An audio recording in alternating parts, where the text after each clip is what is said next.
Assalamualaikum warahmatullahi wabarakatuh.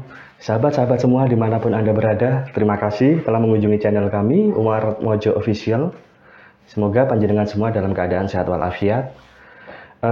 Kita lanjutkan tentang pembahasan lakon Wiroto Parwo. Kalau di episode sebelumnya kita sudah sampai ke pembahasan kalau Balowo sudah ditetapkan sebagai jagonya Wiroto, jagonya Prabu Matswapati. Jadi Balowo sebagai jago Kasepuhan. Sementara jago Kanoman, jagonya Adipati Kencoko dan Rupo Kenco adalah Rajamala. Nah, setelah mereka siap untuk bertanding di Blabar Kawat Jangat Cinencang, di situ si Kencoko dan Rupo Kenco mengumumkan taruhan yang ditetapkan di dalam adu jago itu. Jadi karena aduan jago ini dilakukan di alun-alun negeri Wiroto dan banyak yang menonton, maksud Kencoko dan Rupo Kenco mengumumkan lebih adalah supaya yang menonton pada tahu taruhannya apa. Sehingga jika Rajamala menang dan Kencoko, Rupo Kenco, Rajamala berhasil mengkudeta Prabu Matswapati, maka seolah-olah tidak boleh ada yang menyalahkan karena itu sudah disepakati di dalam pertandingan awal.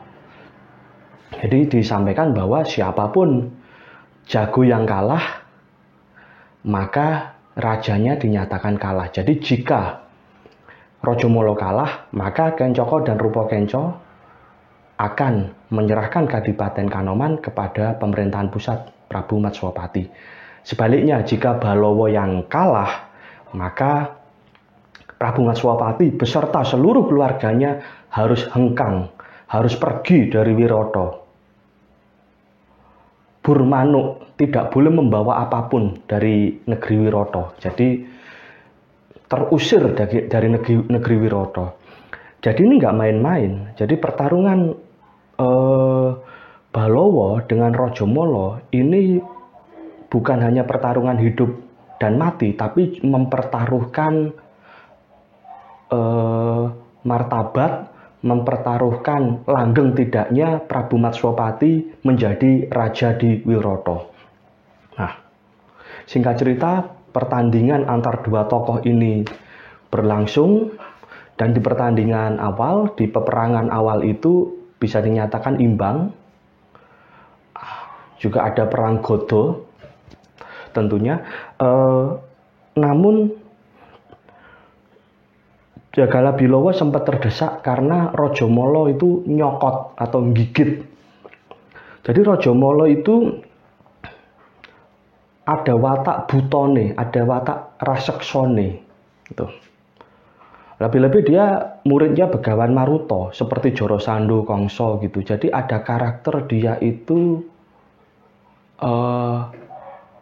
suka makan dagingnya manusia itu. Jadi ada unsur buto, ada unsur kanibalisme karena di dalam agama mereka itu menjadi suatu bagian ritual. Kembali lagi kita flashback ke belakang bahwa yang memotivasi Rajamala untuk bersedia menjadi jagonya Kencoko dan Rupo Kenco adalah bukan motif ekonomi tapi motif agama. Rajamala menginginkan jika negeri Wiroto dalam kekuasaan mereka, maka agamanya Rajamala menjadi agama utama di negara itu. Nah, salah satu ritual utama di dalam negara itu adalah itu memakan dagingnya manusia itu. Nah, begitu Balowo digigit oleh Rajamala, Balowo keteteran. Dan di situ dia mengerahkan kekuatan sepenuhnya dan Balowo berhasil menancapkan kuku Ponconoko ke dadanya si Rajamala dan Rajamala tewas. Tuh. Jadi sementara seolah-olah Balowo menang, Rajamala tewas. Namun di situ Kencoko dan Rupo Kenco tenang-tenang saja, tidak terlalu khawatir karena mereka sudah menyiapkan air dari sendang Watari. Jadi selama ikan watari yang baunya amis itu masih hidup di sendang itu, maka air itu mampu mengembalikan kematiannya Rajamala. Jadi analoginya itu ibaratnya kalau misalnya di film Harry Potter, kita tahu ada tokoh yang namanya Voldemort, dia membagi nyawanya ke banyak tempat, ada yang ke ular Nagini, ada yang ke buku harian, ada yang ke cawan, macam-macam. Voldemort itu membagikan ruhnya. Jadi selama Horcrux itu belum dilenyapkan, maka Voldemort nggak akan lenyap. Seperti halnya dengan Rajamala. Selama ikan watari masih hidup di sendang watari, maka Rajamala tidak akan bisa mati. Jadi persyaratannya Rajamala itu bisa mati itu ada dua, yaitu ikan watari sudah tidak ada dan Rajamala juga mati. Yang kedua, semua pihak yang terlibat dalam mengalahkan Rajamala itu masih Trasabwarga. Itu pengapesannya Rajamala. Nah, singkat cerita Rajamala udah tewas. Rupakenca menyiramkan air dari sendang watari itu. Disiramkan ke tubuhnya Rajamala dan betul Rajamala bangkit lagi, Rajamala hidup lagi. Dan pada saat hidup, dia seperti mengalami suatu transformasi. Yang wujudnya sebelumnya itu sudah buruk, ini lebih buruk lagi. Sisipnya lebih tebal dan nampak lebih kuat. Dan wajahnya semakin mengerikan. Semakin buto istilahnya. Semakin mengerikan dan cenderung seperti wajahnya ikan yang ganas. Nah, di situ maka juga ada wayang Rajamala yang wondo banyu istilahnya. Tubuhnya bersisik juga. Nah, Rajamala bangkit, tanding lagi sama Balawa. Dan di situ Balawa merasakan ada yang aneh. Karena yang semula kuku Pancanaka itu mampu menancap di dadanya Rajamala, sekarang tidak bisa. Seluruh badan Rajamala terlindungi sisik yang seolah-olah seperti tameng baja, jadi seperti baju jirah. Dan di situ Balawa semakin keteteran. Di luar gelanggang, Wrihatnala menyaksikan pertandingan itu dan Wrihatnala melihat ada yang aneh dan dia tahu bahwa peranan sendang watari, airnya sendang watari itu sangat penting bagi hidup matinya Rajamala. Sehingga Wrihatnala itu mendatangi sendang watari itu secara diam-diam.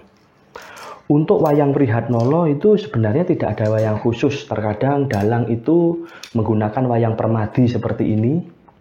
Itu juga boleh.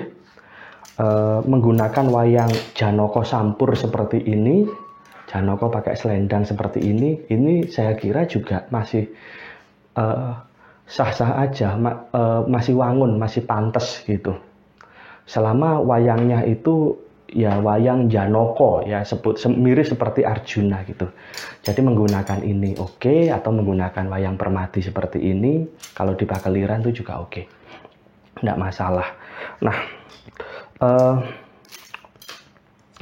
secara diam-diam Wrihatnala ini mendatangi sendang watari. Dan di situ memang Wrihatnala menyaksikan ada ikan keemasan yang aneh yang hidup di sendang itu.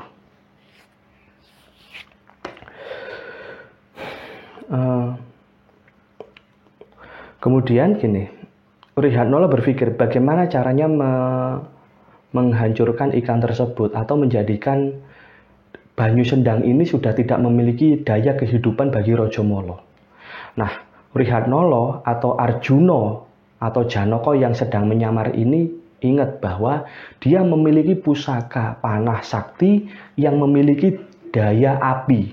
Itu pemberian hadiah dari Bathara Brahma, namanya Kiai Brahmawastra. Suatu panah yang memiliki daya seperti api, punya daya membakar itu.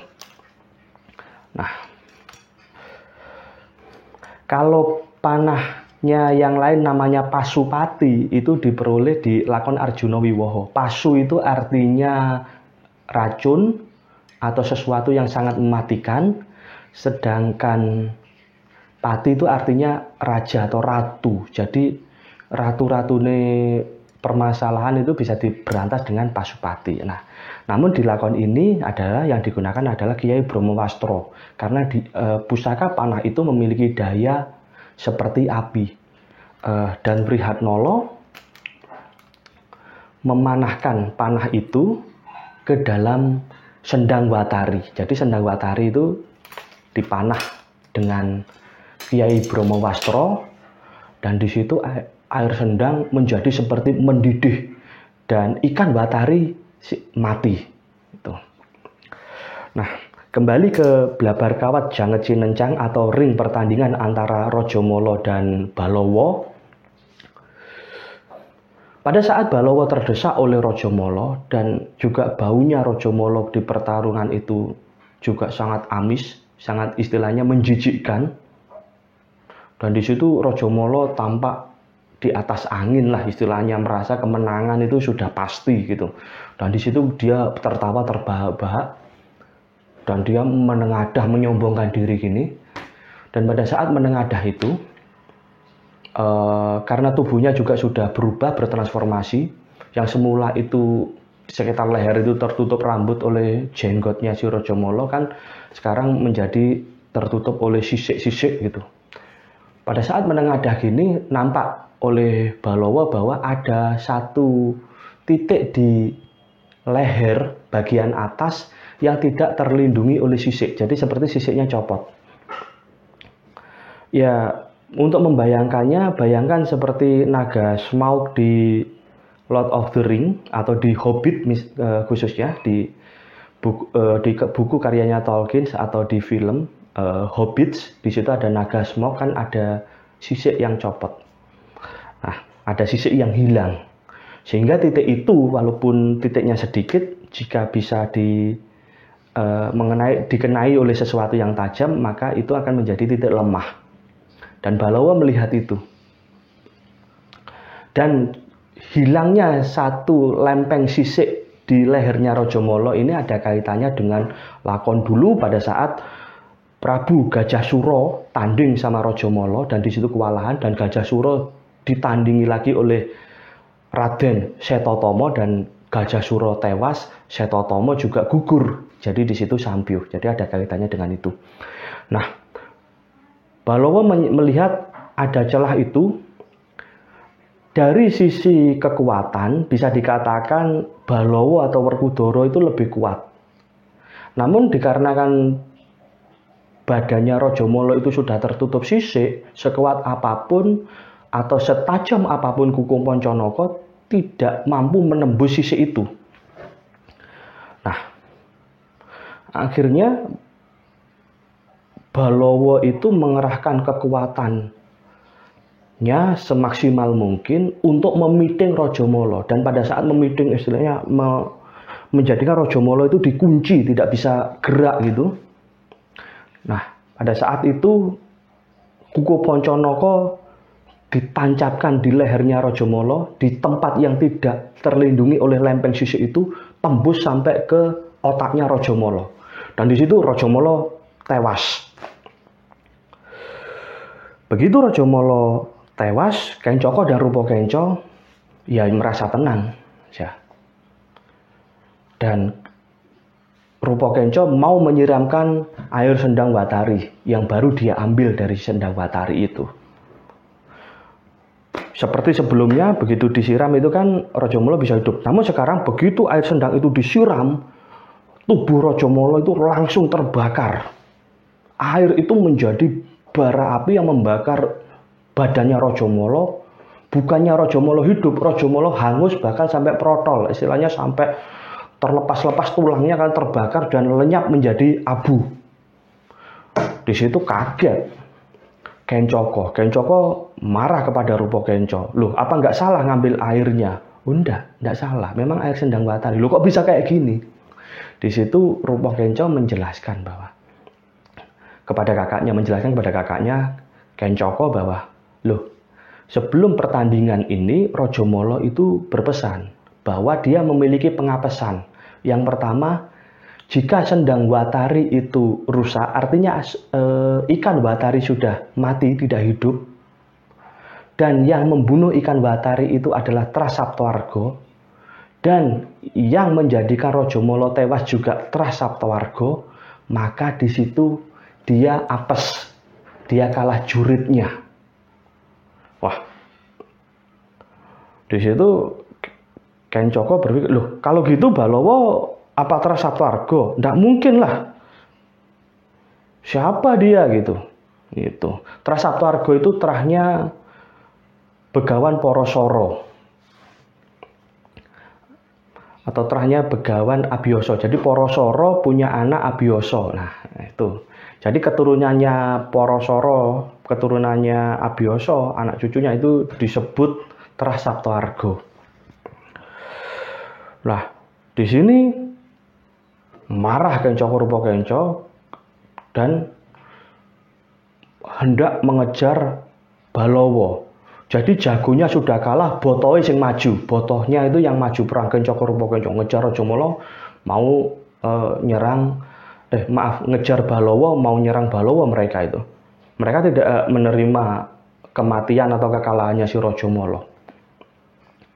Sebenarnya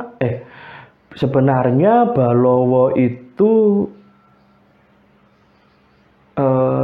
mampu mengalahkan Kencaka Rupakenca, namun bahaya jika mereka dibunuh Balawa di hadapan khayala ramai, di hadapan masyarakat yang menyaksikan pertandingan adu jago itu, maka dikhawatirkan penyamaran Pandhawa, penyamarannya Balawa itu bisa terbongkar. Jika terbongkar, maka Pandhawa harus menjalani masa hukuman lagi kembali seperti awal. Padahal masa hukumannya ini bisa dikatakan kurang 1 mingguan. Gitu. Jadi kurang 1 mingguan. Jadi ini di masa-masa akhir. Nah, akhirnya Balawa lari bukan larinya seorang pengecut, bukan, tapi lari ini betul-betul penuh perhitungan. Sebenarnya kalau dia ingin menghabisi Kencaka Rupakenca, Balawa sanggup, ringan banget bagi Balawa, enteng itu. Kencaka Rupakenca sesakti apapun bukan tandingannya Balawa. Nah, Balawa lari, tempat perlarian yang dituju karena itu di tengah kota adalah di tengah pasar. Mengapa memilih lari di tengah pasar? Karena pasar itu sedang ramai, sedang hari pasaran istilahnya. Warga berlalu lalang di pasar itu, pasarnya itu menjadi tumawon, istilahnya banyak yang beraktivitas di pasar itu. Dan Balawa masuk ke dalam pasar itu, dikejar oleh Kencaka Rupakenca. Nah, di tengah pengejaran ini, karena berada di tengah pasar, Kencaka Rupakenca juga bingung. Bingung artinya tidak menemukan. Akhirnya mereka berunding, ngejarnya terpisah. Nah, bagaimana untuk mengetahui bahwa di tengah pasar itu ada Balawa? Si Kencaka menyampaikan, loh Balawa itu kan posturnya tinggi besar dan tidak pernah ada orang Wirata yang posturnya seperti dia. Jadi jika ada orang tinggi besar itu bisa dipastikan itu Balawa. Oh iya, titikannya itu. Dikejar, singkat cerita mereka terpisah. Dikejar terpisah. Pada saat pengejaran itu Balawa berpapasan dengan kepala pasar atau Tondo Dwijakangka yang tidak lain adalah penyamaran Prabu Puntadewa, dan Balawa melewatinya saja. Terus Raden Rupakenca pada saat mengejar Balawa ketemu Tondo Dwijakangka itu dan berhenti menanyakan karena dia lurah pasar dan sudah dikenali oleh Rupakenca. Maka lurah pasar itu Dwijakangka ditanya, kamu tahu di pasar ini ada orang yang lari namanya Balawa tinggi besar gitu. Si Kangko ini diem saja dalam artian sebenarnya dia tahu, tapi kan wataknya dia itu orang jujur, jadi cenderung diem. Dan pada saat diem sebentar itu Rupa Kenco teralihkan dengan gelung keling yang dipakai oleh Kangko. Nah, gelung keling itu suatu gelung ya kayak gelungnya Puntadewa itu biasanya yang memakai hanya kalangan ningrat, cendekiawan atau anak raja atau pangeran.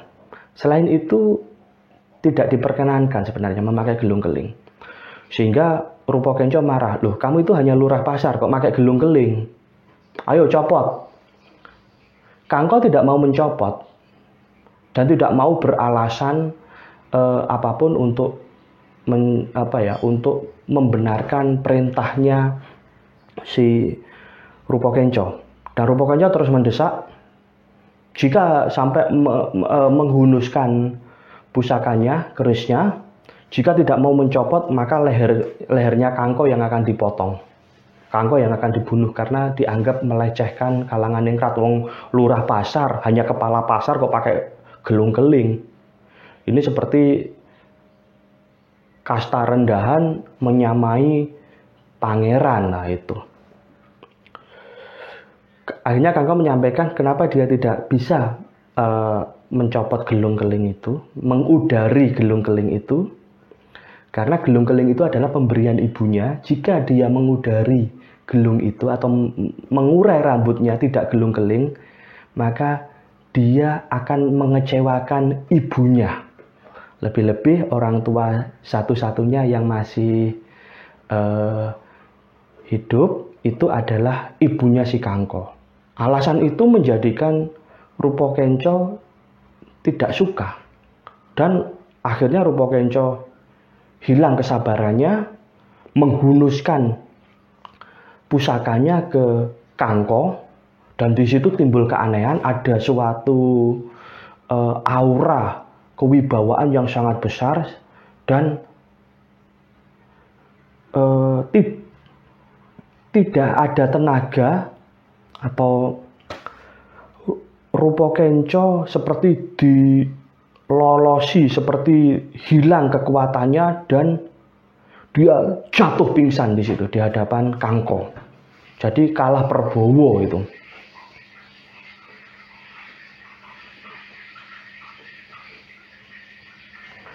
Jadi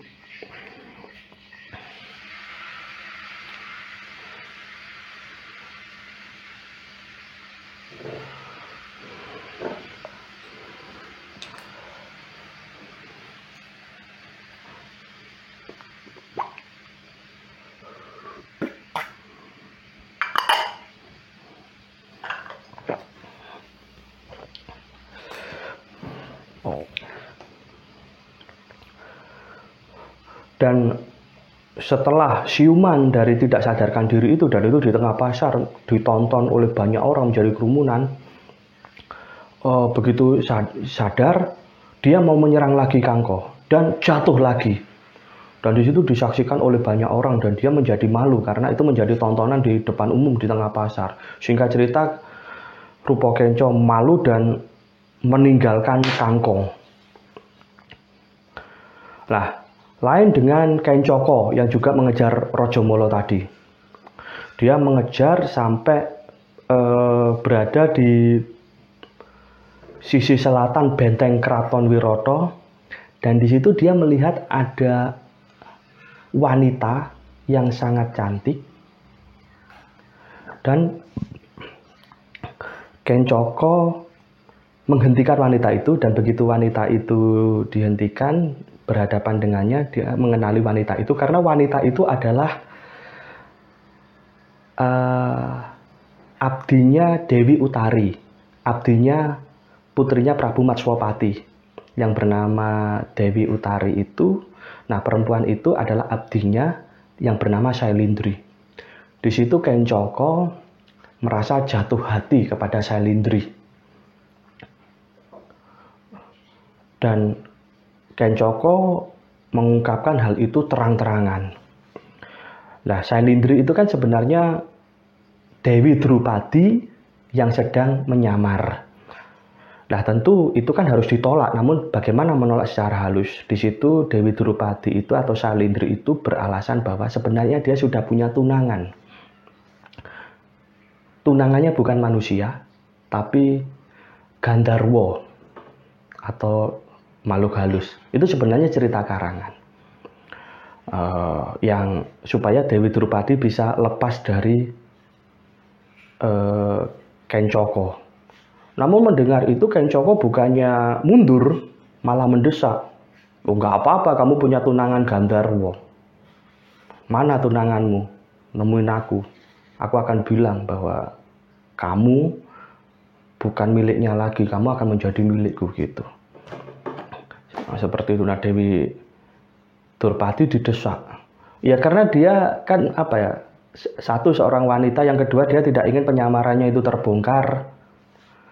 Ya dia juga kebingungan selain mengiyakan, dan dia menyampaikan bahwa di malam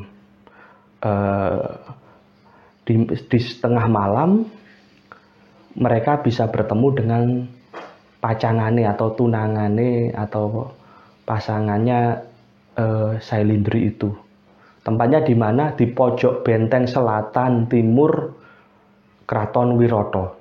Dan Kencoko menyepakati, ya nanti malam, tengah malam kita temui pasanganmu, dan aku akan bilang bahwa ke Gandharwa itu bahwa kamu sudah bukan miliknya lagi, kamu akan menjadi milikku. Gitu. Nah, bagaimana kelanjutan ceritanya? Apakah bisa ketemu Gandharwa Gandharwa yang benar-benar Gandharwa, atau bagaimana kisahnya? Kita lanjutkan di episode selanjutnya. Terima kasih. Wassalamualaikum warahmatullahi wabarakatuh.